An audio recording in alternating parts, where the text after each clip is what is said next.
Hello అమ్మా. రే సూర్య, ఎక్కడ దాకా వచ్చావురా? ఇప్పుడే విజయవాడ వచ్చాను. మన ఊరొచ్చే బస్సు మిస్ అయిందమ్మా. నువ్వు వచ్చేదే 4-5 సంవత్సరాలకు ఒకసారి. త్వరగా ఇంటికి రారా. అది కాదమ్మా, ఎలాగో విజయవాడ వచ్చా కదా, మన శ్రీనిగాని కలిసి సాయంత్రం వచ్చేస్తాను. సరే, త్వరగా వచ్చేయరా. సరే అమ్మా.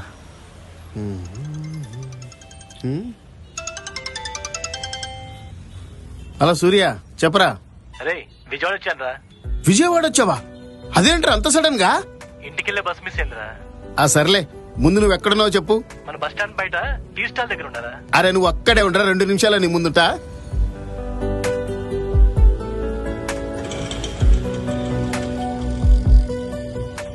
అరే సూర్య, ఎలా ఉన్నావురా? బాగున్నాను రా.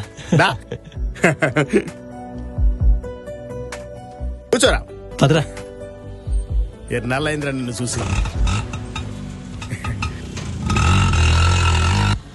అరే సూర్య, చెప్పరా. 5 ఏళ్ల తర్వాత ఊరొస్తున్నావు. ఇప్పుడారా చెప్పేది? అది కాదురా, మా ఓనర్ హాలిడేస్ ఇచ్చాడు. ఇంట్లో వాళ్ళని చూసి 5 సంవత్సరాలు అవుతుంది. ఎలాగో ఎలక్షన్స్ కూడా ఉన్నాయి కదా, ఓటేసినట్టు కూడా ఉంటుందని చెప్పి హడావుడిగా వచ్చేసాను రా. నా సంగతి సరే, నువ్వెలా ఉన్నావు, మన వాళ్ళు ఎలా ఉన్నారు? నాకేంట్రా, బ్రహ్మాండంగా ఉన్నాను. అరే ఒక్క నిమిషం రా.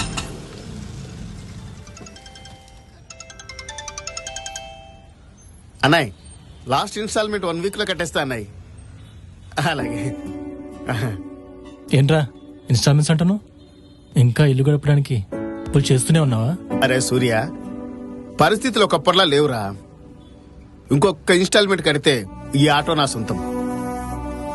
ఇప్పుడొచ్చిన ప్రభుత్వం ప్రవేశపెట్టిన వాహనమిత్ర పథకం ద్వారా నా బోటోలు ఎంతో మంది సంతోషంగా ఉన్నారా. అవునారా?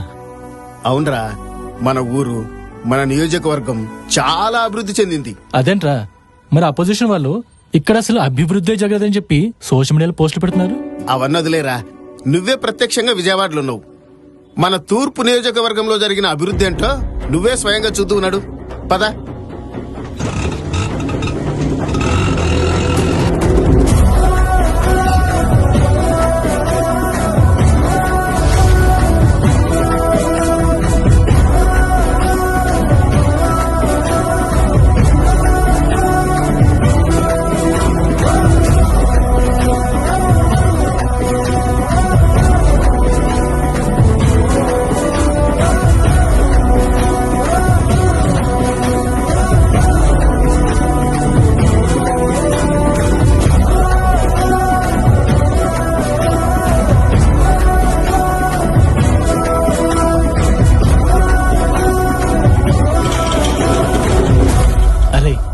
ఇన్నాళ్ళు సోషల్ మీడియాలో ఆ నెగిటివ్ పబ్లిసిటీ చూసి మీరు ఇంకా ఇబ్బందులు పడుతున్నారనుకున్నారా, కానీ నా కళ్ళారా చూసిన తర్వాత చాలా సంతోషంగా ఉంది. మన బ్రతుకులు మారుతున్నాయి.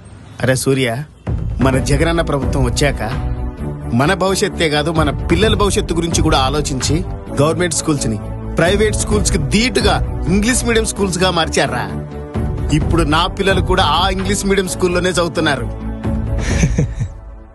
రేయ్, ఈ మన నియోజకవర్గంలో జరిగిన అభివృద్ధిని నీకు చూపించాలన్నా చెప్పాలన్నా ఈ ఒక్కరోజు సరిపోదురా, నువ్వు మళ్ళీ బస్సు మిస్ అవుతావు.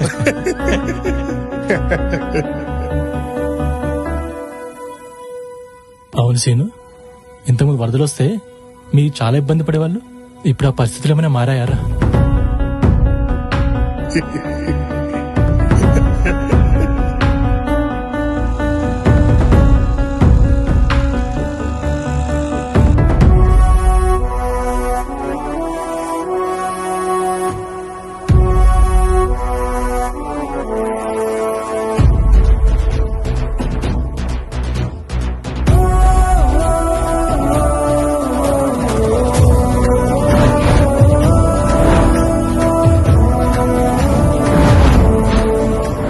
అరే, ఇంత పెద్ద గోడ ఎప్పుడు కట్టారా? మా కష్టాలు చూసి ప్రభుత్వం రాగానే గోడ కట్టిస్తామన్నారా. ఇచ్చిన మాట ప్రకారం ముఖ్యమంత్రి అవగానే ఈ గోడ కట్టి మా కష్టాలు తీర్చాడ్రా జగనన్న. 5 ఏళ్ళు చంద్రబాబు నాయుడు గారు ముఖ్యమంత్రిగా ఉన్నారు, కనిపించలేదు. రిటైనింగ్ వాల్ కట్టాలని, కృష్ణలంక ప్రాంతాన్ని కాపాడాలని చెప్పి ఈ రోజు తట్టలేదు. నాకంతటి నాకే అనిపించి ఎస్టిమేట్ తయారు చేయించి వెంటనే రిటైనింగ్ వాల్ ఫండ్స్ శాంక్షన్ మనం చేసాం. వరదలు వచ్చినప్పుడు పునరావాస కేంద్రాలు ఏర్పాటు చేసి ఇంత ముద్ద పడేశారే గాని పరిష్కారం మాత్రం ఏ ప్రభుత్వం చూపలేదు. కానీ కొంతమంది మాత్రం ఈ గోడ మేమే కట్టామని చెప్పుకుంటుంటారు. కానీ నిజమేంటో తూర్పు నియోజకవర్గం ప్రజలకు తెలుసు, ఈ గోడకు తెలుసు, పైన నా దేవుడికే తెలుసు. సరేరా, ఇంత అభివృద్ధి జగనన్న ప్రభుత్వంతో సాధ్యమైందని అర్థమైంది. కానీ ఇదంతా మీతో ఉండి చేయించింది ఎవర్రా? మా ధైర్యం.